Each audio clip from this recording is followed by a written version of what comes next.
Hey, how's it going, man? Very good. Nice to meet you. Nice to meet you. Sarah, nice to meet you as well. My conversation with Ben Parks was nothing short of fantastic.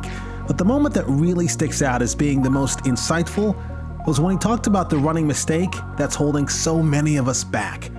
And it's not what you might expect to hear from a 2:25 marathoner. Yeah, I've run some incredibly fast marathon times, and it's always one of those things. It's like you can say that because you've done it. It never feels as good as you think it's going to feel, because already I did that, and it's like I want to run 2:20, and when are you going to stop? You know, you just want to run faster and faster. So after I ran that marathon time, I never said it anywhere other than to Sarah. I said, I've made peace. I'm never gonna, if I never run that fast again, that's fine. And I will always work hard, and what will happen will happen. But I just want to enjoy my running, and that's the most important thing. So there's always that thing of like, someone said, would you take like one more training cycle and run a PR? Or would you rather just run every day for the rest of your life? And that would be a billion times better. Everybody comes into the sport wanting to run a certain time. Not everybody, most people come into the sport wanting to run a certain time. But the people that stick around the longest are the ones that running brings them so much more happiness, and it's nothing to do with times. Because I'd have left this sport years ago after I'd run that 2:25, because I was so lucky. I'd had like 14 weeks of perfect trainings and ran a great time. And I knew that would never happen again.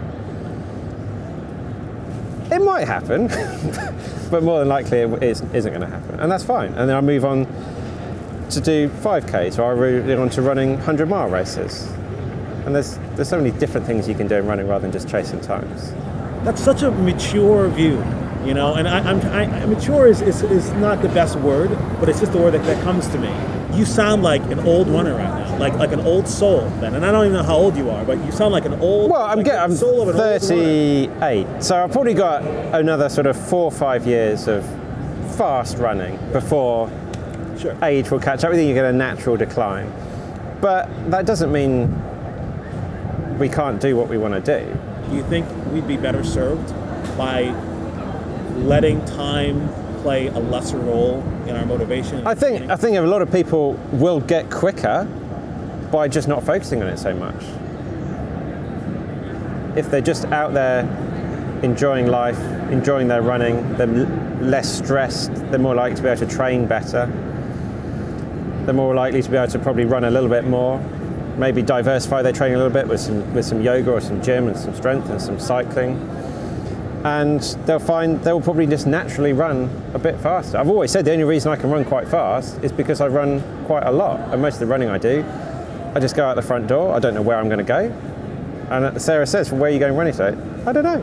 I just go out the front door, put my shoes on, click the watch, and then you get to a point, it's like, right, we're going right or left here. And I don't know. It's just off exploring and think, what do I want to go and see today? And then there's no stress, there's no pressure, and you just enjoy it. Take some photos along the way. Now, if there's one thing some runners like talking about even more than times, it's their shoes. And Ben has seemingly worn and reviewed them all. But what if he could only have one pair? That's coming up in part 3. Thanks so much for watching.